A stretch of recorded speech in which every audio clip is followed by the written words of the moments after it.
Good afternoon, Barometer! One of my favorite sounds in the world, the support of bartenders for bartenders. Wow, we're halfway through the final day here at Barometer 2019 in Kyiv. Had an exciting lineup, got a few more amazing talks for you today. You saw him yesterday, Dickie Cullimore, the global brand ambassador for Bacardi. He had a guest shift last night at Paravos, so please take it easy on him. He's now officially the most famous New Zealander that you will see here today. So, what is he going to talk about? Well, one of my favorite books growing up was The 7 Most Effective Techniques to Impress and Admire People. Obviously, he's taking that a step further and really exploring the 7 effective habits of the world's best bars. So, without further ado, please be upstanding. Come on, you know the score by now, Kyiv. Upstanding. I want to hear a huge Kyiv welcome for Dickie Cullimore!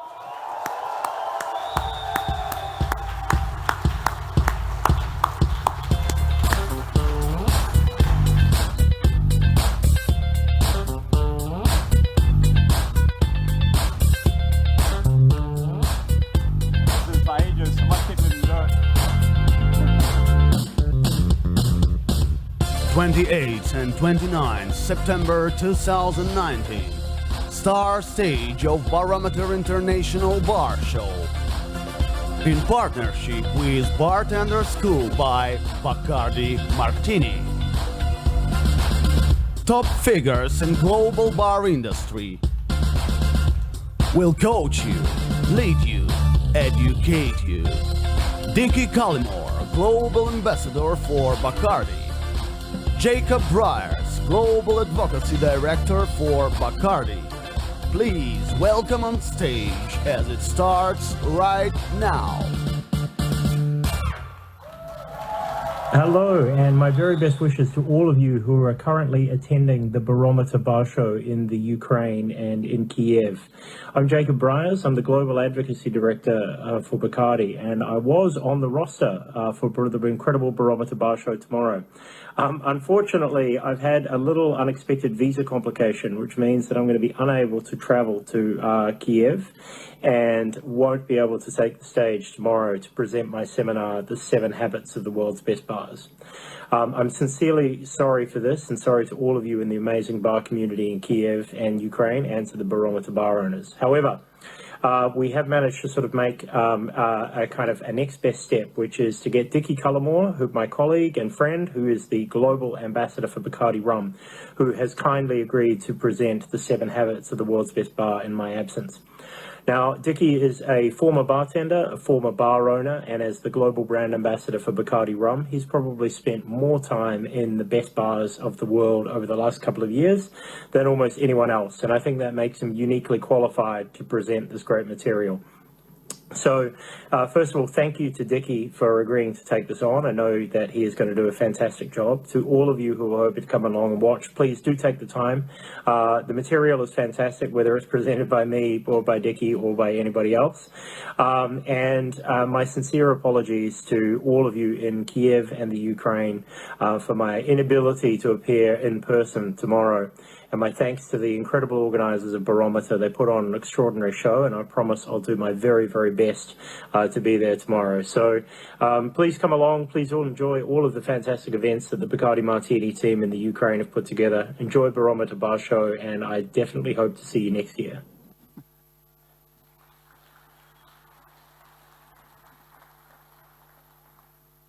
There's nothing quite as fulfilling as having Jacob BRIARS do your introduction for you.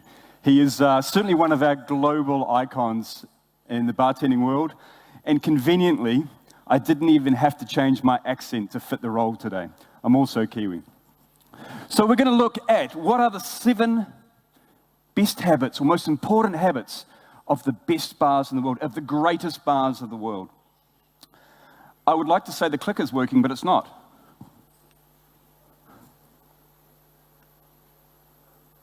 I'll try power. Hey, there we go. I would like to thank the team here at Barometer. I would especially like to thank Bacardi for allowing me the opportunity to stand on stage in front of you and talk about what I do for a living. When Jacob asked 48 hours ago if I could stand up and do his talk for him, I was like, oh, I don't know about that. And he said, it's simple. All you have to do is talk about your favorite bars. So, well, I can do that. That's easy. So that's what we're going to discover. We're going to have a look at what makes some of these bars great. So that was the man who was going to be here. He is a superstar, but he's obviously super qualified for this kind of talk because he is the chair of the Spirited Awards of Tales of the Cocktail, and he's also one of the judges of the 50 Best.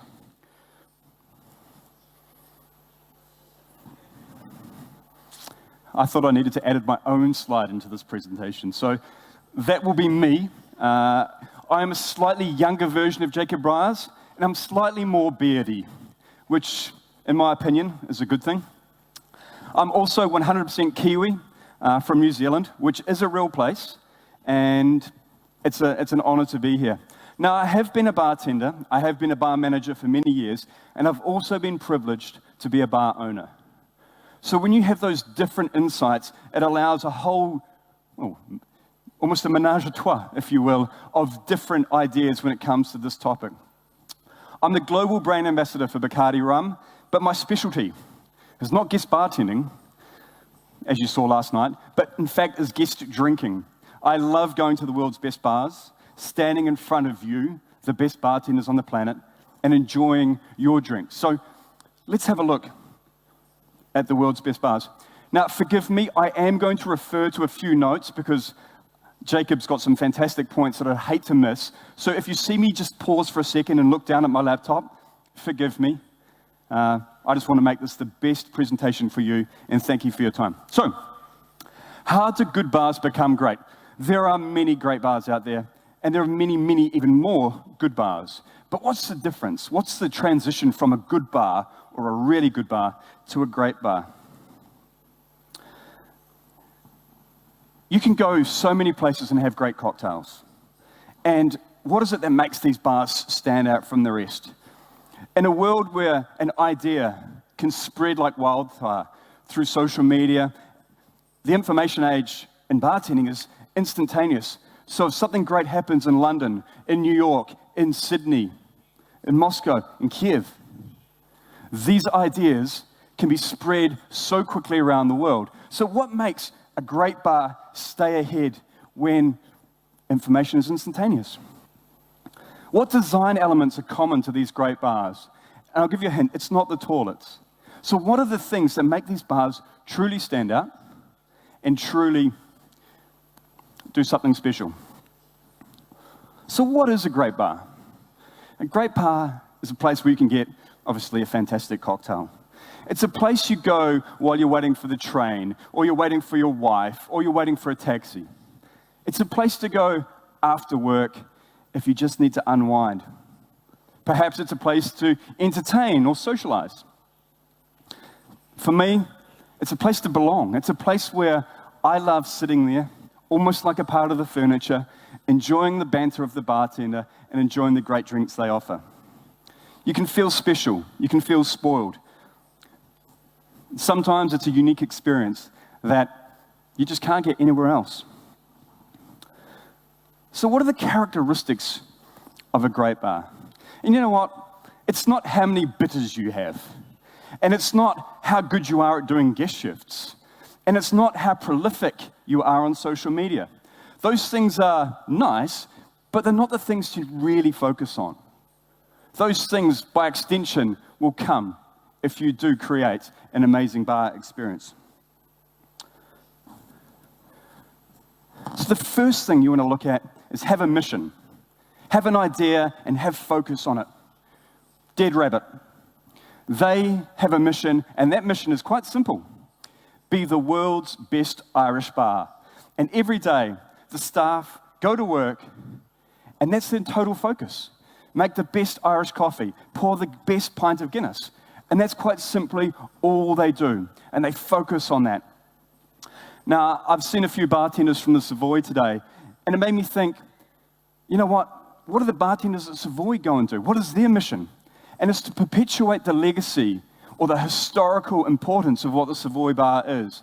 So when you have legends like Peter Dorelli or Eric Lorenz who have stood behind that bar and created amazing drinks, each generation of bartender that works behind that bar goes to work to continue that legacy. So have a mission, have a very clear focus on what it is that you are and that you want to do. Operate with integrity. This is Leander in New York, in Brooklyn in New York, and that's the super famous Ivy mix. Danny Myers said, and let me just read this quote, "If you take care of your staff, your neighbors, your regulars, and your suppliers, the business will take care of itself." So if you're thinking about your staff, look after your staff. And there are wonderful ways you can do it. If you've been downstairs and visited the guys at Panda and Sons, you'll see that they love what they do. You'll see they love their job. They're all paid really well. It wasn't by accident that when Ian set up to look after his staff, he made sure he paid them all, even from the barbacks to the head bartenders, a minimum of a living wage to really look after his crew. I was fortunate enough to work and manage one of the most iconic bars in Christchurch. Now, that bar no longer exists because we had a horrific earthquake, but the lesson I got from that bar was you can really look after your staff in different ways. And the way that we did it was we recognized that Friday night and Saturday night are your two busiest nights. And I think most of you would experience Friday and Saturday are the busiest nights in your bars. Yeah? I can see one person nodding. Good. We gave our bartenders, all of our bartenders, one of those nights off. We had 3 bars, we had a brewery, we had a vegetarian restaurant. We could hold 2,000 people, which is pretty much the population of New Zealand in our one tiny little bar, or in our tiny little city in a big bar. So all of our staff would have either a Friday night or a Saturday night off, where they could socialize, where they could entertain, where they could hang out with their mates. So looking after your staff is fantastic. Look after your suppliers. So they're the people who every day deliver your ice or your fresh produce. You know what? They rely on you. And if you support them and you are supportive of everything that they try and do, even in their tough times, they'll repay the favor. And it's an amazing thing. Look after your guests. That should be obvious, right? But definitely look after your guests. Think about the drinks, the service, everything you're providing for them, and focus on your guest. And lastly, and often overlooked, your neighborhood. Think about the businesses either side of your bar or across the road. Is there any way that you can support them or that they can support you? Now, I was lucky. I was running a tiny little bar in the same city, and we were on a street with amazing restaurants. The restaurants had very little space for their guests, and they were really, really busy. So that was a huge opportunity for us. By looking after their guests in our bar, it meant that our business grew massively by looking after our neighbors. And it was a great relationship. It meant that I could not have a kitchen, and they would provide all my food for me for free. Brilliant. Have a point of view. Do something different. You don't have to have the biggest range of vodka, of gin, of rum, or maybe rum. Rum's good. Or whiskey, or bourbon. Have a focus and have something that makes you stand out. The example behind you there is Smuggler's Cove in San Francisco. Possibly, probably, the very best tiki bar on the planet. Now, Martin, who's wearing that lovely hat there, only has one Irish whiskey, one bourbon, one other American whiskey, one vodka. His total focus is on rum and on tiki drinks. So having a point of view and having a focus is really, really key. One of my favorite bars, or groups of bars, is one from London, the London Cocktail Club. Now, many of you may have heard of LCC, or London Cocktail Club, because of their enigmatic, charismatic leader, JJ Goodman. And their point of view, or their focus is the best night you can't remember. Genius. Absolutely genius. So everything they do is about fun. The drinks they make, the noise they make, the music they play is all about fun. So when you go back to your bar, think about what it is that makes you stand out. You don't have to do everything. Just focus on the things that are going to make you stand out. Have great staff. These are the guys from Maybe Sammy in Australia. Now, they were working, you've got a couple of hotel legends there, but they were working in an Italian pizzeria and Americano serving bar. They were way too talented to be working in that space. So the owners turned around and then built a business for them. So these guys have ownership of this idea and this whole concept, and you've got incredible bartenders who are having ownership or a proprietary stake in this business. It's important to train your staff and really, really invest in that training. I often hear from people, but what if I invest in my staff? What if I train them up and they leave? It's a fair point. What if they do leave? But I suggest it might be worse that if you don't train them and you don't invest in them and they stay, it's probably going to be worse for your business than if they leave your business, right?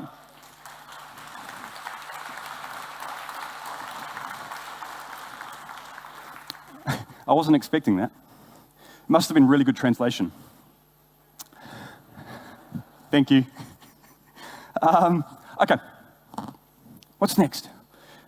Inspire your peers. Now, every example that you should see up here should be inspiring, but I would suggest that here's 4 groups that have, actually, sorry, I missed the point. One of the best things about having great staff is if you get one superstar, get another one straight away. So if you think about, I'm a football fan, right? I'm not going through the best season. I'm a Manchester United supporter, and we've got a lot of work to do. But if you think of some of the super clubs in Europe, maybe a Barcelona or a Real Madrid, once they have one superstar, they get another one, and then another one. And that's a really, really strong way of building your team. I mean, if you think of what Alex and Simone did with Artesian and the team of superstars they built around them, it meant that they were the world's best bar for such a very long time. Dead Rabbit with Sean, Jack, they've created something that is so exciting and so successful that there's bars all over the world trying to replicate what that is. They are trying to replicate this business model where you've got staff who've been there for so long and who are now part of the DNA of your wonderful business. It's because it's inspiring for them to come to work and they know that they inspire the world around them. So every time I go to New York, I definitely go to Dead Rabbit. It helps that I'm a fan of Guinness and Irish coffee, but you go to these places because they are so inspirational and you always learn when you're there. You've got Bulletin Place in Australia. Every day, new menu, which if you heard my talk yesterday is probably not the best example of what I was trying to say yesterday. But every day they do a new menu, and it's all focused around what they can buy in the market and what flavors in season. So fantastic. And up the top, you've got Attaboy. On the top left, you've got Attaboy. Every day, making thousands and thousands of penicillin cocktails, they offer an experience that's unique. When you're in that space, it's so very, very special. And you just sort of see such talent from the ethos of milk and honey all those years ago to Attaboy now. It's incredible to see the drinks that they make and the way they do it, and it is super inspiring. Along with having great staff and inspiring your peers, have great owners. Now, a great owner is someone who sets a vision, sets the mission, puts everything in place for that mission to be achieved, and then they stand back. Let your team be the superstars. Put your team up on that pedestal. Let them shine. Let them be the ones that can perpetuate the glory of your bar. I love this picture because Ivy was the superstar bartender at Clover Club working for Julie Rayner. Julie recognized that Ivy was super talented and probably was wasted making gin cocktails. So just across the road, they bought another venue and they opened Leander, and it was an opportunity to Ivy to explore soul spirits, to explore the things that really make her passionate. So a great owner recognizes talent and then lets them do it. The very first bar I had ownership of, it was only a small percent, but it was guys who I'd worked for, on and off for years, and they said, hey, we want to give you a share in our business. I was like, cool, what do I have to do? How much? I said, nothing. I was like, what's the catch? So you just work, and you work your ass off to take that percentage of this business. So I had the opportunity, I moved to this bar, it was a nightclub called Double Happy. We had great staff. We had good staff. We had pretty good drinks. But when they said, we're going to give you a share of this business, if it's successful, you'll be successful, man, I worked my ass off. I worked my ass off to make that place successful. We got the great staff come in. We put great drinks on there. You know what, it's a nightclub, so we had great drinks for our guests, not great drinks for bartenders. And that was just because owners saw an opportunity to work with someone who was young and eager and hungry and put them in the limelight. We won Best Nightclub of the Year at the Bar Awards and Best Drink Selection at the Bar Awards, which is incredible for a doof nightclub. Offer an experience. Give your guests something that they can't possibly get anywhere else. Now, I'm sure some people in this room have been to Cafe Dante. Hands up or a wee cheer if you've been to Dante in New York. Or a whistle. Thank you. Dante is, well, currently the world's best bar. But there's something that they do, an attention to detail that they have that other bars don't. And it's so easy. Whenever I go to New York, Dante's the very first bar I go to. Just because I often arrive in daytime and it's a nice time to drink. I always message Naren, one of the owners, and say, hey mate, I'm in town, coming to Dante. Are you around? And I never thought anything of it. He'd just respond, yeah, or nah, come back later tonight. But what I didn't know is he would go through social media, he'd find a picture of me, and then he'd send it to his bar team. Said, this guy's coming in, make him feel special. And when he told me that, well, I did feel special for that, but what a great piece of detail. How often do you have your guests saying, are you working tonight? I'm coming in. If you're there, great, it's easy to take care of them. But if you're not there, tell your team, tell your crew. My mate's coming in, look after him, look after her, give them the best experience. It goes so far. It's just such an incredible thing. This bar here is The Odd Couple. It's in Shanghai. It's owned by Steve Schneider, famous from Employees Only, and Shingo Gokan. So Shingo was one of our Bacardi Legacy Global Champions. He also owns Speak Low, Sober Company, and SG Club. So pretty good bar owners. And they have very different styles. So sometimes the unique experience is showing things that are so different. Steve works with a real American bartender style. He sets up his bar. And in fact, that's Steve's setup on that side. He uses tin, he uses Boston glass, he pours without measuring. He just uses his eye. And that's the technique he learned. Shingo on the other side, very classic Japanese style. So when you are working in this bar, and you're a young bartender coming through, because they're all young bartenders in Shanghai, they're all green, they're all fresh, they're all eager, you would start off learning with Shingo or Steve. That's the owners investing in their staff. And then you'd switch. So you'd learn two completely different styles, two completely different techniques, and then you can give an experience to the guests that is somewhat unique. It's also one of the most fun bars you could ever go to. As you walk up the stairs, you see 4 massive TV screens turned on the side, and they have created the biggest game of Pac-Man ever seen. But instead of Pac-Man walking around, it's an animated Steve or an animated Shingo. So you arrive there, you play a giant game of Pac-Man as you're waiting for your drinks. Very, very cool. Very cool. Have quality as your goal. Have attention to detail as something that you aspire to do every single day. From your glassware, maybe it's unique, maybe it offers something that is so weird, wonderful, super Instagrammable. Think about that when you are creating your drinks and presenting your drinks. Or think about the ingredients that you're using. If you're a good bar, you might buy lime juice. Sure. If you're a great bar, you might hand press your lime juice. If you are Wano-san from High Five, you do all the juicing yourself. It's not a job for the barbacks. It's not a job for the junior bartenders. It's Wano-san or the head bartender. They hand press all the citrus in their bar.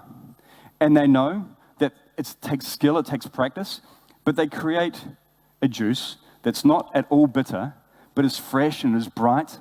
And they do that themselves. So that attention to detail and that attention to quality is what makes High Five stand out from the thousands of bars in the Ginza region of Tokyo.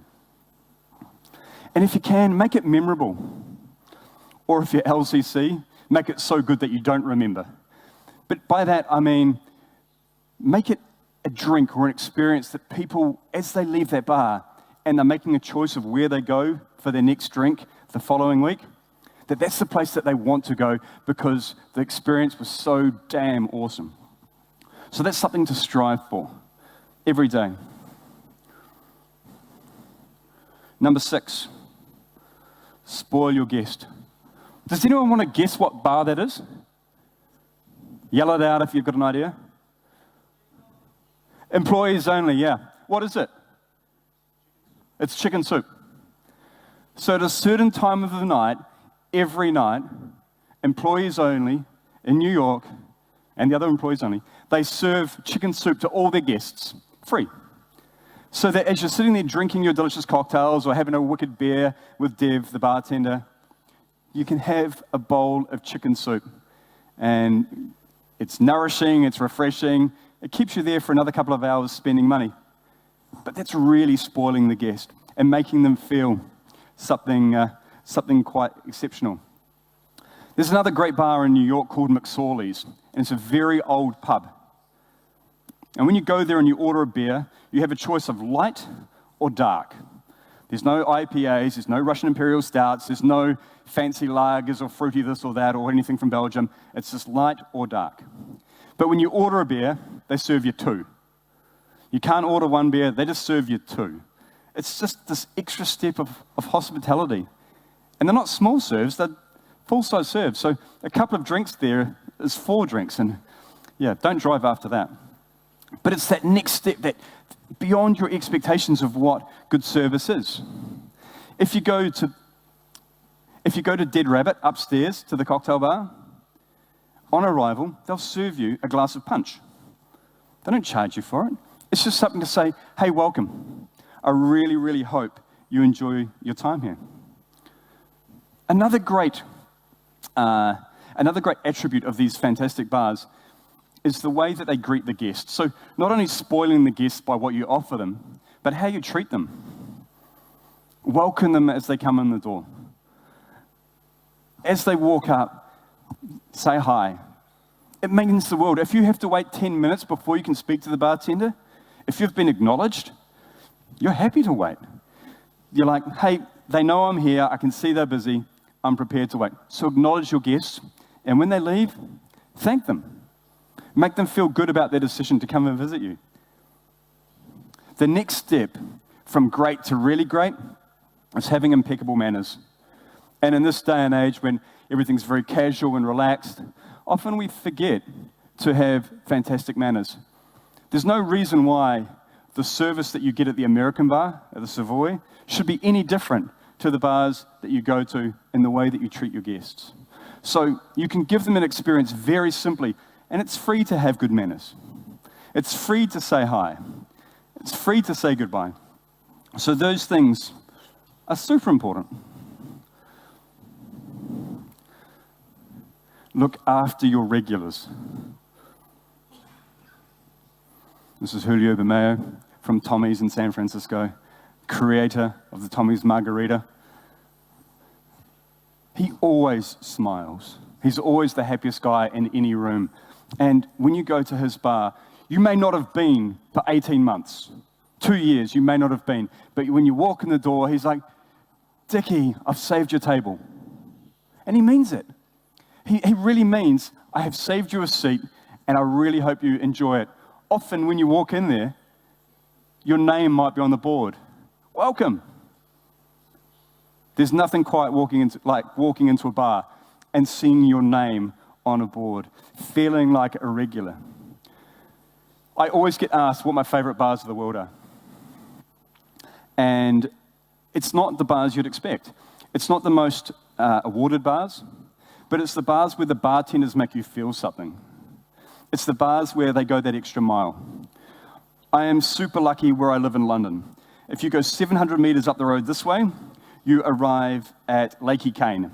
And Lakey Kane is the brainchild of Georgie Radiff, who is one of the superstar tiki gods of London. He's the guy behind Mahiki, and he has got this insane, cool bar which just does the most amazing rum drinks. I'm a rum guy. I can't complain, and I love that. If I go 700 meters down the road that way, I end up at Homeboy, which is an Irish pub owned by a couple of very, very talented bartenders. If I'm just going in for a quick drink, I might have a pint of Guinness and a shot of Bacardi Reserva. Delicious. But if I'm celebrating, they'll just as quickly whip out the most amazing daiquiri, or Air Mail, or Old Cuban, or whatever. So you've got the skill of pouring a decent pint and not spilling the shot that you're pouring me, but also making great, great drinks. So I walk into these bars, and you just feel like you're a local. You just feel like you don't have to be anyone. You don't have to try. You can just be there by yourself and feel totally at home. And that's what it means to look after your regulars. If you can make people feel like that, you are a great bar. And if that's the only thing that you take away from Jacob's presentation, take that one thing away, because I think that's potentially the most important. Constant reinvention or reevaluation. This is Lioness. Lioness was Dandelion. Dandelion won World's Best Bar. That's huge, right? When you win World's Best Bar, people just queue up and they just come in and they just spend their money because they want to know why you're the world's best bar. Dandelion wins World's Best Bar. What do? They close. And it wasn't because they were arrogant or anything like that. It was like, you know what? Our idea has reached fruition. Our idea has come to a logical end and a logical conclusion. What do we want to do next? And they had the courage, or as my boss would say, the cojones, to be able to close that business, the world's best bar, and open Lioness, which is a new concept in the same space with the same super talented staff, but with a different drinks offering. So that was extremely courageous. And I think that's really important. Now, I know Jacob had quite a long presentation, and I've done it sort of somewhat shorter. But the very last thing, remember this golden rule. Take your craft seriously. Take what you do seriously. But don't take yourself seriously. Enjoy it. I hope you've enjoyed this presentation. I hope you've been okay with me pretending to be Jacob BRIARS.